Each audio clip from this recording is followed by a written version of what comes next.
Hello everyone, welcome to my YouTube channel. Guys, कैसे हैं आप सभी लोग। मैं आशा करती हूँ आप सभी लोग बहुत अच्छे हैं। तो दोस्तों, आज की ये वीडियो किस बारे में होने वाली है ये आपने थंबनेल देख के पता लगा लिया होगा। तो आज की इस वीडियो में हम बात करने वाले हैं स्कूल लेक्चरर 2021 का जो स्क्रीनिंग का एग्ज़ाम हुआ था उत्तराखंड में, उसके जो डिटेल पेपर है उसके बारे में आज हम इसके अंदर चर्चा करने वाले हैं इस वीडियो के अंदर। और सारा पेपर देखेंगे, किस तरह से पेपर आया था, किस तरह से क्वेश्चन आए थे, क्वेश्चन का लेवल क्या था, ठीक है।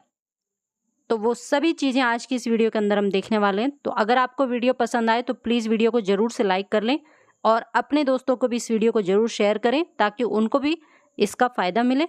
तो चलिए बढ़ते हैं आगे और देखते हैं। अब मैं पहले आपको बता देती हूँ मोटा मोटी, ये जो पेपर पूछा जाता है दोस्तों, ये 150 नंबर में पूछा जाता है। 150 नंबर में से 40 नंबर आपके शिक्षण अभिरुचि के होते हैं, 35 नंबर में आपसे जीके पूछा जाता है, 30 नंबर उत्तराखंड जीके पूछा जाता है, 25 नंबर में मैथ्स और रीजनिंग पूछा जाता है और 20 नंबर में हिंदी पूछी जाती है। तो इस तरह से कुल 5 खंड होंगे, यानी 5 सेक्शन होंगे और इस तरह से आपसे क्वेश्चन पूछे जाएंगे। तो आज इन सभी क्वेश्चंस को हम देखने वाले हैं और इसके विषय में चर्चा करने वाले हैं। तो चलिए स्टार्ट कर रहे हैं हम। देखिए, शिक्षण अभिरुचि से हमें स्टार्ट करना है। पहला क्वेश्चन पूछा गया था, साला दर्पण प्रतियोगिता का संबंध है। 4 ऑप्शन आपके सामने हैं। ए यहाँ पे अपना राइट आंसर हो जाएगा, केंद्रीय विद्यालय। अगला प्रश्न पूछा गया था, आरटी एक्ट की किस धारा के अंतर्गत गैर सहायता प्राप्त निजी विद्यालयों के 25% स्थान आर्थिक रूप से पिछड़े वर्ग के बच्चों हेतु सुरक्षित हैं। तो यहाँ पे आप देख पा रहे हैं कि आंसर यहाँ पे दिया गया है 12A का सी। अगला प्रश्न पूछा गया था, डिजिटल जेंडर एटलस बालिकाओं से संबंधित है। तो आंसर आप यहाँ पे देख पा रहे हैं, अनुसूचित जाति, अनुसूचित जनजाति और मुस्लिम समुदाय, यानी कि डी ऑप्शन यहाँ पे अपना सही रहेगा। ये सभी इसमें आएंगे। अगला प्रश्न पूछा गया था, जवाहर नवोदय विद्यालयों की स्थापना की सिफारिश का आधार क्या था। आंसर आप देख पा रहे हैं दोस्तों, राष्ट्रीय शिक्षा नीति 1986। अगला प्रश्न, माध्यमिक शिक्षा आयोग के अध्यक्ष कौन थे। तो ये थे मुदालियर। देखिए, यहाँ पे जो प्रश्न पूछे गए हैं दोस्तों, बहुत ही अच्छे प्रश्न पूछे गए हैं और बहुत ज़्यादा डीप जाके प्रश्न पूछे नहीं गए हैं, बहुत ऊपर ऊपर से प्रश्न पूछे गए हैं। मतलब जिस तरह से इस बार एलटी का एग्ज़ाम आया था, आप ये बिल्कुल भी सोच के ना चलें कि भाई एलटी में जिस तरह से डीप लेवल पूछा गया था उस तरह से स्क्रीनिंग में पूछा जाएगा। तो ऐसा बिल्कुल नहीं है। स्क्रीनिंग में बहुत ही अच्छा पेपर बनता है, इसीलिए मैं ये पेपर आपके सामने लेकर के आई हूँ ताकि आपको थोड़ा एक मोटा मोटी आइडिया लग जाए कि क्वेश्चन किस तरह से पूछे जाएंगे, ठीक है। तो आप यहाँ पे क्वेश्चन का लेवल देख सकते हैं। अगला प्रश्न पूछा गया था, राधा कृष्णन आयोग का मुख्य संबंध किससे है। अध्यापक शिक्षा, महिला शिक्षा, उच्च शिक्षा या फिर तकनीकी शिक्षा। तो अपना राइट आंसर यहाँ पे उच्च शिक्षा है, ठीक है। बहुत ही ऊपर ऊपर से क्वेश्चन पूछे गए हैं। यहाँ पे अगला प्रश्न पूछा गया था, independent regulatory authority for higher education की स्थापना की सिफारिश की थी, किसने की थी। तो दोस्तों यहाँ पे किसने की थी, एनकेसी यानी नेशनल नॉलेज कमीशन, ठीक है। अगला प्रश्न है, गांव में उच्च शिक्षा की आवश्यकता को सर्वप्रथम इंगित करने का श्रेय किसको जाता है। तो किसको जाता था, विश्वविद्यालय शिक्षा आयोग, जिसको हम राधा कृष्णन आयोग भी कहते हैं। अगला प्रश्न, एनसीटीई का मुख्य कार्यक्षेत्र है। तो क्या है एनसीईटी का मुख्य कार्यक्षेत्र, शिक्षक शिक्षा, क्योंकि जो एनसीईटी होती है ये टीचर एजुकेशन के लिए ही खासकर बनाई जाती है। अगला प्रश्न देखिए, राष्ट्रीय गान आयोग के अध्यक्ष कौन थे। तो ये थे दोस्तों सेम पित्रोदा, ठीक है। यहाँ पे सी ऑप्शन अपना। अगला प्रश्न देखिए, वैल्यू शब्द की उत्पत्ति हुई है। आंसर यहाँ पे हो जाएगा अपना ए, ठीक है, वैलरी से हुई है। अगला प्रश्न देखिए, अनुशासन प्रेम पर आधारित और नियंत्रित होना चाहिए, किसने कहा था। तो ये कहा था पेस्टोलॉजी ने। अगला प्रश्न पूछा गया था, डिजिटल इंडिया प्रोग्राम के अंतर्गत कितने क्षेत्र शामिल थे। तो यहाँ पे 9 क्षेत्र शामिल थे। सीआईटी का पूर्ण रूप क्या था। तो सीआईटी का पूर्ण रूप था central institute of educational technology. अगला प्रश्न था, राष्ट्रीय सूचना विज्ञान केंद्र सेवा इंक की स्थापना कब हुई थी। तो ये 1995 में हुई थी। कुछ कुछ प्रश्न जिनके आगे बोनस लिखा है, शायद इनमें बोनस मिला होगा इसीलिए इन पे लिखा हुआ है। शिक्षक हेतु राष्ट्रीय पुरस्कार प्रारंभ कब किया गया था। तो दोस्तों ये किया गया था 1958 में। अगला प्रश्न है, इनमें से कौन सा व्यक्तित्व विकास में सहायक है। तो ये सभी चीजें यहाँ पे सहायक हैं, तो यहाँ पर डी आंसर रहेगा। अगला प्रश्न देखिए, कंप्यूटर सह अनुदेशन CAI द्वारा अधिगम किस क्षेत्र में नहीं होता? तो यहाँ पे आंसर आ जाएगा भावात्मक क्षेत्र। एजुकेशन एंड मैन पुस्तक के लेखक कौन है? तो यहाँ पे कौन है? फ्रोबेल। अगला प्रश्न, किंडरगार्टन पद्धति के जन्मदाता थे? तो किंडरगार्टन पद्धति के जन्मदाता भी फ्रोबेल थे। शिक्षण कौशलों के प्रयोग से विकसित होता है शिक्षण। ठीक है, अगला प्रश्न देखिए, सूक्ष्म शिक्षण का उद्देश्य है शिक्षण कौशलों का विकास करना। निम्न द्वारा दिए गए सिद्धांत पर अभिक्रमित अनुदेशन आधारित है? तो यहाँ पे आंसर रहेगा BF स्किनर। अगला प्रश्न पूछा है, UGC की स्थापना हुई थी? कब हुई थी UGC की स्थापना? तो पहला आंसर सही रहेगा 1953 में हुई थी। ठीक है, 28 दिसंबर 1953 को। राष्ट्रीय शिक्षा नीति 1986 में शिक्षा पर विचार किया गया था इन्वेस्टमेंट या निवेश के रूप में। अगला प्रश्न, शिक्षण सहायक सामग्री किस उपागम से संबंधित है? तो यहाँ पे आंसर है बहु इंद्रिय उपागम। अगला प्रश्न है, लीथ हायर के अनुसार संप्रेषण के मूल कार्यों को बांटा जा सकता है यहाँ पे 4 भागों में। अगला है, राष्ट्रीय अध्यापक शिक्षा परिषद NCT की स्थापना हुई थी? तो यहाँ पे दिया गया है 1973। ठीक है, तो यहाँ पे थोड़ा सा तो कन्फ्यूजन है, तो आप देख लेना एक बार इस क्वेश्चन को, इसीलिए इस पे बोनस लिखा गया है। तो निम्न में से कौन से शिक्षण विधि नहीं है? तो यहाँ पे दोस्तों कथन विधि, जो कहानी कथन विधि जो होगी, ये शिक्षण विधि नहीं है, ये शिक्षण युक्ति के अंतर्गत आती है। CAI कंप्यूटर सह अनुदेशन निम्नलिखित को सुगम बनाती है। किसको सुगम बनाती है? सभी को। व्यक्तिगत अनुदेशन, स्वगति से सीखना, अधिगम में व्यक्तिगत आवश्यकता पर ध्यान देना, ये सभी हो जाएगा। निम्न में से कौन सा शिक्षण कौशल नहीं है? तो यहाँ पे सत्ता की आलोचना करना, ये यहाँ पे राइट आंसर होगा। अगला प्रश्न है, मूल्यांकन के क्षेत्र हैं? तो राइट आंसर हो जाएगा यहाँ पे विस्तृत। अगला क्वेश्चन है, निम्नलिखित कथनों में से कौन सा सत्य नहीं है? तो यहाँ पे शिक्षक जन्मजात होते हैं, इसमें भी बोनस लिखा गया है, हो सकता है इसमें बोनस मिला हो। ठीक, बहुउद्देशीय विद्यालयों की अवधारणा किसने प्रस्तुत करी थी? तो ये करी थी माध्यमिक शिक्षा आयोग ने। अगला प्रश्न है, राष्ट्रीय जनसंख्या शिक्षा परियोजना प्रारंभ हुई थी? तो दोस्तों ये 1980 में प्रारंभ हुई थी।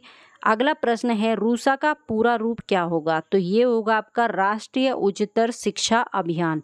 अगला प्रश्न है, निम्न में से कौन सा कार्य कंप्यूटर का नहीं है? तो कंप्यूटर का कार्य नहीं होता है मूल्य विकास, वैल्यू डेवलपमेंट कंप्यूटर का कार्य नहीं है। कोठारी आयोग का गठन कब हुआ था? देखो कितना ऊपर से क्वेश्चन पूछा गया, 1964 में।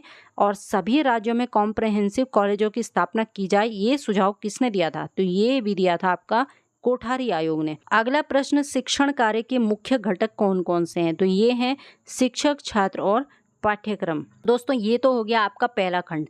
अब स्टार्ट हो गया आपका यहाँ से दूसरा खंड, और दूसरा खंड है सामान्य ज्ञान, जो कि 35 नंबर का है, और इसमें 10 क्वेश्चन तो करंट GK से पूछे गए थे। तो फटाफट से देख लेते हैं कि कैसे पूछे गए थे। तो पहला क्वेश्चन पूछा गया था, अंतर्राष्ट्रीय बैडमिंटन संघ ने किस भारतीय बैडमिंटन खिलाड़ी को IM बैडमिंटन जागरूकता अभियान हेतु राजदूत बनाया था? तो यहाँ पे आंसर था PV सिंधु। अगला प्रश्न देखिए, इलेक्ट्रा गोल्ड कप किस खेल से संबंधित है? तो ये टेबल टेनिस।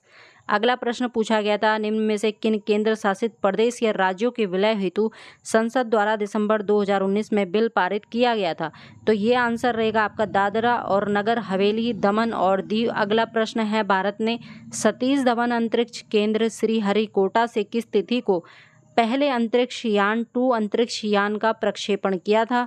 तो आंसर यहाँ पे 22 जुलाई 2019। अगला प्रश्न पूछा गया था, भारतीय सिनेमा में योगदान के लिए दिया जाने वाला सर्वश्रेष्ठ पुरस्कार दादा साहेब फाल्के 2018 में किसे दिया गया था? तो ये अमिताभ बच्चन को।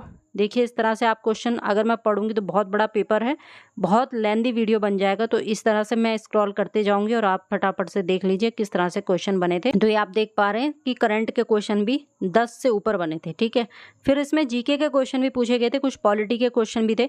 जैसे इन्होंने यहाँ पे पूछा है, भारतीय संविधान के अनुच्छेद 223 का संबंध किससे था? तो ये पंचायती राज से था। प्रतिवर्ष मानव अधिकार दिवस कब मनाया जाता है? तो 10 दिसंबर को। ठीक है, इस तरह से। और कुछ देखिए 10 क्वेश्चन इन्होंने इसमें साइंस GK के पूछे थे, जो जनरल साइंस इन्होंने पूछा है। इस समय भी सिलेबस वही है जो 2021 में था। ठीक है, तो ये देखिए क्वेश्चन, लोहे में जंग लगने से बचने के लिए जिंक की परत चढ़ाई जाती है, इस प्रक्रिया को क्या कहते हैं? प्रकाश वर्ष किस भौतिक राशि की इकाई है? दूरी की है। सोलर सेल और सौर ऊर्जा को किस ऊर्जा के रूप में परिवर्तित किया जाता है? देखिए इस तरह से दोस्तों क्वेश्चन पूछे गए थे, ठीक है, साइंस के। तो ये भी बहुत जरूरी है, आपको पढ़नी है, क्योंकि भाई 10 नंबर कम नहीं होते हैं, 10 नंबर का पूरा पूछा गया था इसमें, ठीक है। अगला प्रश्न पूछा था इन्हों के निम्न में से कौन 15 अगस्त 1947 में भारतीय राष्ट्रीय कांग्रेस के अध्यक्ष थे? तो आंसर यहाँ पे आचार्य JB कृपलानी। तो ये देखिए आप, हिस्ट्री का क्वेश्चन पूछा गया है। देखिए ज्योग्राफी के भी बहुत सारे क्वेश्चन इसमें पूछे गए हैं, ठीक है। कौन एक सी जलधारा है, इस तरह से क्वेश्चन देखिए ये पूछे गए थे। मैसाबी श्रेणी निम्न से किस खनिज से संबंधित है? और डागर बैंक जो एक महत्वपूर्ण मत्स्य क्षेत्र जाना जाता है, किस सागर में था? तो ये उत्तर सागर में। और इस तरह से देखिए क्वेश्चन आप देखते जाइए, इस तरह से क्वेश्चन पूछे गए थे, ठीक है। अब दोस्तों ये हमारे 2 खंड हो गए और अब हम आ गए तीसरे खंड पे। तीसरा खंड था दोस्तों उत्तराखंड GK, जो कि 30 नंबर में पूछा गया था, ठीक है। इसका क्वेश्चन देख लीजिए, निम्न में से उत्तराखंड की कौन सी महिला को भारतीय सेना में 2020 में मेजर जनरल के पद पर नियुक्त किया गया था? तो ये थी स्मिता देवरानी। अगला प्रश्न पूछा गया था, निम्न में से भारत के किस प्रधानमंत्री द्वारा लाल किले से उत्तराखंड राज्य निर्माण की घोषणा की गई थी? तो ये थे HD देवगौड़ा। निम्न में से कौन उत्तराखंड के डोला पालकी आंदोलन से संबंधित थे? जयानंद भारती। तो इस तरह से देखिए दोस्तों ये उत्तराखंड के क्वेश्चन इन्होंने पूछे हैं, ठीक है। कुणित मुद्राएं प्राप्त हुई हैं कहाँ से? और निम्न से कौन मैती आंदोलन के जनक? तो जितने भी क्वेश्चन किए हुए हैं ना, ये सब सही हैं इसके, है ना।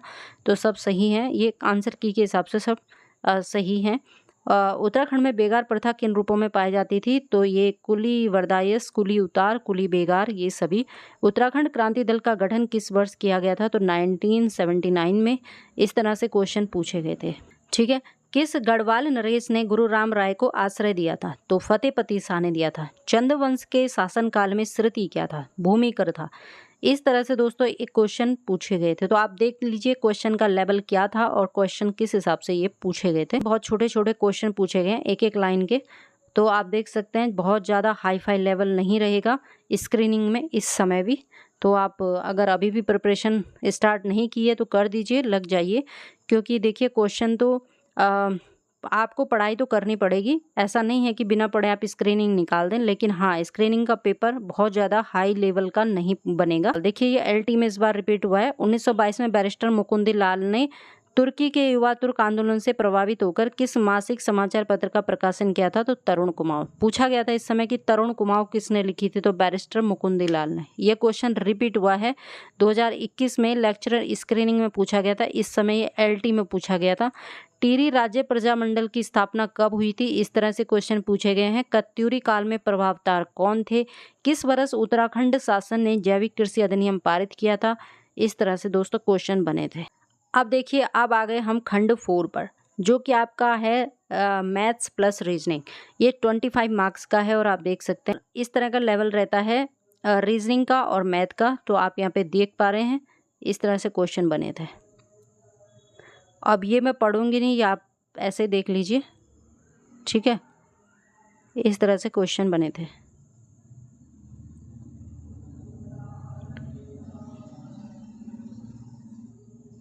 ये है दोस्तों इस तरह से। मैथ के क्वेश्चन ज़्यादा हैं इसमें और रीजनिंग के क्वेश्चन कम हैं, इस तरह से। अब खंड 5 पे आइए। इसमें पूछा गया था 20 नंबर का हिंदी, और हिंदी बहुत ही सिंपल पूछा जाता है, बहुत ज़्यादा हाई फाई लेवल नहीं रहता है। तो मैं आपको बता देती हूँ। देखिए फूल शब्द का तत्सम रूप पूछा है, तो फूल शब्द का तत्सम रूप होता है पुष्प। यहाँ पे पूछा है कि धनु शब्द का पर्यायवाची क्या होगा? तो धनु का पर्यायवाची यहाँ पे आप देख पा रहे हैं कोदंड। जिसके हृदय में ममता नहीं उसको क्या कहेंगे? निर्मम। अगोचर शब्द के लिए प्रयुक्त वाक्यांश, जिसका ज्ञान इंद्रियों से संभव न हो। मत्स्य शब्द का तद्भव क्या होगा? मछली। किस शब्द में अनु उपसर्ग का योग नहीं है? तो अनविज्ञ में नहीं है। गमन शब्द में कौन सा प्रत्यय है? अन। नश्वर शब्द का विलोम शाश्वत। यथेष्ट शब्द का विलोम कम। संयोग शब्द में किस उपसर्ग का योग है? सम। निम्न से कौन सा वाक्य शुद्ध है? एक बकरी, 2 भेड़ें और कई गायें चर रही थी। कलेजे पर पत्थर रखना मुहावरे का अर्थ है जी कड़ा करना। जानकर शब्द में कौन सा प्रत्यय लगा है? जानकार में कार लगा हुआ है, ठीक। कौन सा शब्द जो है वर्तनी की दृष्टि से शुद्ध है? शुश्रूषा। कौन सा शब्द वर्तनी की दृष्टि से शुद्ध है? वत्सर्य। महात्मा शब्द में कौन सा समास होगा? कर्मधारय। प्रत्येक शब्द में कौन सी संधि है? यण संधि। अंधा क्या चाहे दो आंखें, लोकोक्ति का अर्थ क्या होगा? आदमी वही चाहता है जिसकी उसे अधिक आवश्यकता होती है। सज्जन शब्द का संधि विच्छेद सत प्लस जन। निम्न में से किस शब्द में बहुव्रीहि समास की योजना है? तो पीताम्बर। इस तरह से दोस्तों ये पूरे 150 क्वेश्चन का पेपर होता है और इस तरह से क्वेश्चन का जो है लेवल रहता है, इस तरह से क्वेश्चन पूछे जाते हैं। हिंदी बहुत ही सामान्य स्तर की पूछी जाएगी। इस तरह से 2021 में लेक्चरर स्क्रीनिंग का पेपर बना था। तो आई होप आपको वीडियो पसंद आई होगी। यदि आपको पसंद आई है तो प्लीज़ वीडियो को लाइक ज़रूर करें और अपने दोस्तों को भी इस वीडियो को ज़रूर शेयर करें।